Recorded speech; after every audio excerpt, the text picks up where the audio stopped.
한국당의 당무감사 결과가 발표되면서 절규를 한 사람이 있습니다. 주제어 보시죠.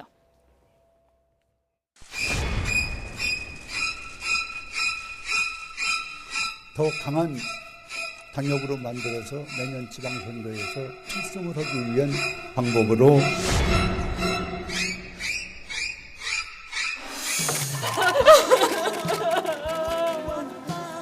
저 정말 최선을 다했어요.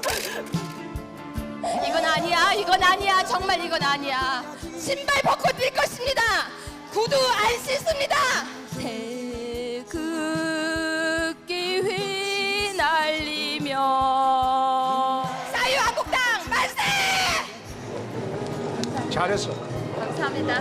묻지 마라 왜냐고 왜 그렇게 높은 것까지 전 국민 앞에서 저와 함께 무제한 공개 토론할 것을 공식적으로 제안합니다.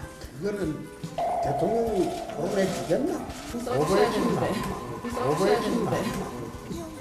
한마디로 토사구팽입니다. 홍 대표는 후한무치와 배은망덕을 그대로 보여주는 것입니다.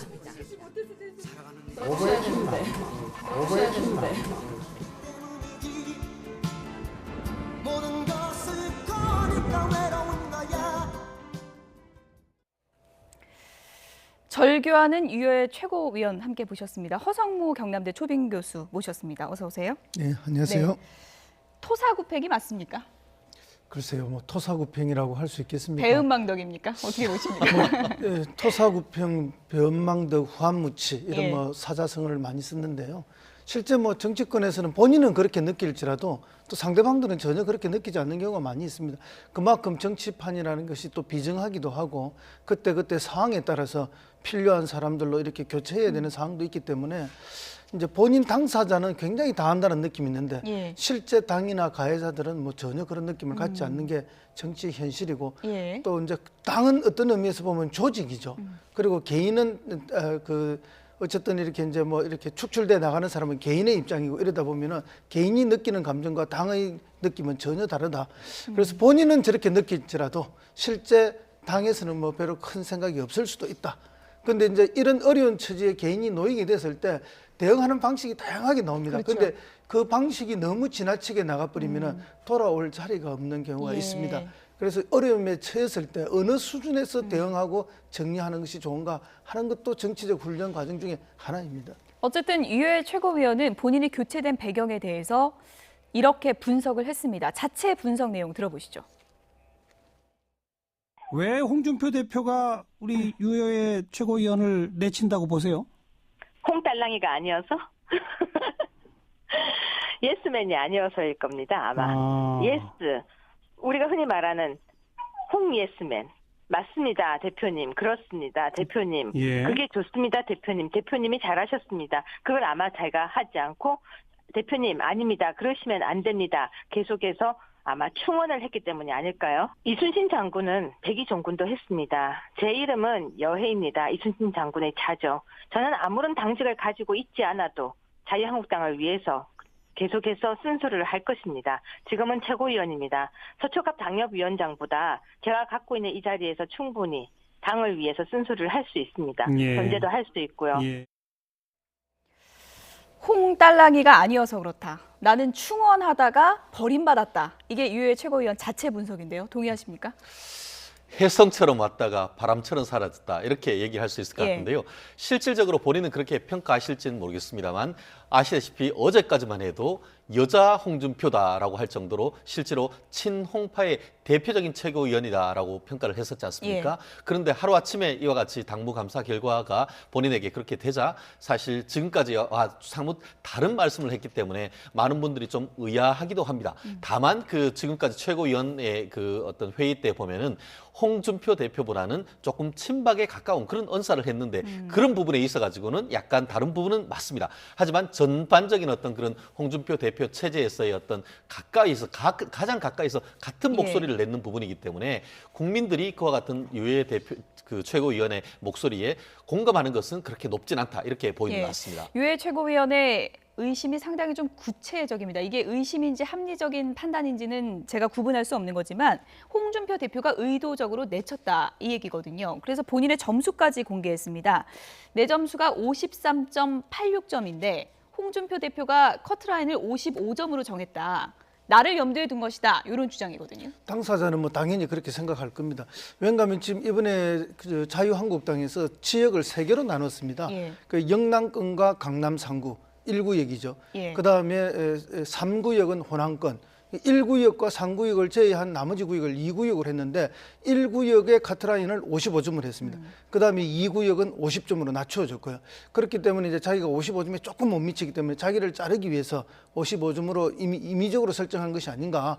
이제 이렇게 되고 만약에 50점을 했더라면 자기는 구제가 되는 거죠. 그럼 만약에 50점을 했으면은 현역 의원들이 너무 많이 날아가게 돼서 그렇게 됐을 때는 뭐 정말 당을 수습하기도 어렵다 이렇게 봤기 때문에 이제 1구역 같은 경우에는 55점을 했는데 본인은 그것을 자기를 겨냥했다 이렇게 생각하는 거죠. 근데 이제 본인이 저렇게 생각하는데도 근거가 전혀 없는 것은 아닙니다.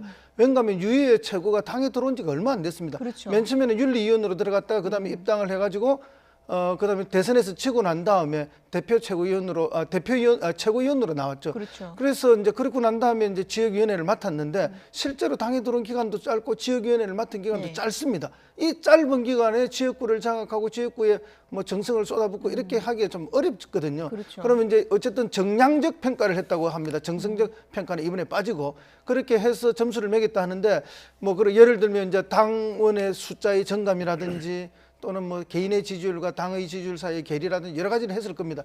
그런데 이제 그 짧은 기간에 유해 최고위원이 훌륭한 점수를 받기가 좀 어렵지 않겠습니까? 그럼에도 불구하고 냉정하게 잘라냈다는 거는 본인의 입장에서 보면은 나를 겨냥했다라고 충분히 느낄 만하다 이렇게 예. 봅니다. 홍준표 대표가 미리 알고 있었다. 그래서 나를 겨냥했다라는 게 유해 최고위원의 주장이고요. 홍준표 대표는 이거 블라인드로 결정됐다라고 해명을 했습니다. 들어보시죠. 뭐 당무감사 결과 정당하게 진행된 건데 생각했던 것보다 뭐 진짜 정무적인 판단 없었던 걸로 평가들은 많은데 그런 반응 보인 것 같아서 거기 내가 이야기를 해야 됩니까? 정당하게 했던 거. 금요일 날 대법원 판결 관련해서는 어떻게 생각하십니까? 사법부의 양심을 믿습니다. 무죄 판결 확신하고 계신 거죠? 그럼 내가 유죄 판결 받는 게 언론에서 바라는 겁니까? 마지막으로 오늘 유기준 의원까지 나서가지고 기자회견 하겠다고 지금 예정을 해놨는데 반발 움직임이 좀 있는데 계량화된 수치로 컷오프를 했고 또 내가 보고받은 것은 연간 전체를 보고받은 것은 일요일 날 아침 8시입니다. 그때 카톡으로 내 다 받았습니다. 그전에는 1, 2, 3등만 받았고 근데 당무감사위원장실에서 한 것을 내가 어떻게 조정을 합니까? 알겠습니다. 객관적으로 진행됐다라는 게 이제 홍준표 대표의 주장이고요. 지금 친박계에서는 상당히 반발을 하고 있는 상황인데 아무래도 오는 금요일 22일이 좀 분기점이 되겠죠. 그렇습니다. 예. 지금 그 친홍 체제를 아주 강화하고 있는 가운데 이른바 뜬금없이 갑자기 보통이라고 하면 판결 선고 기간이 한 달 전쯤 이렇게 선고 기간이 진행되는데 이번 주에 있는데 월요일 날 딱 그 선고기를 통보하는 것이 상당 부분 이례적이다라고 예. 평가를 받습니다.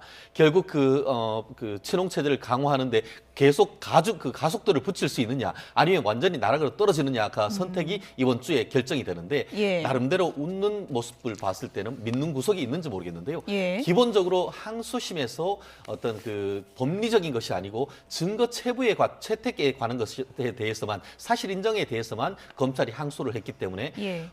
법리적으로 봤을 때는 지금 그 홍준표 대표가 웃고 있는 모습을 조금 인정을 할 수 있는 그 나름대로 이해는 합니다만 여전히 웃고 있는 모습 속에서는 상당 부분 긴장할 수밖에 없는 그런 입장도 읽히는 것 같습니다. 어쨌든 친박계에서는 검은 일요일이다 이렇게 이제 표현할 정도로 상당히 지금 피해 의식을 갖고 있고 서청원 의원은 고얀짓 이런 표현까지 사용하면서 반발을 하고 있는데요.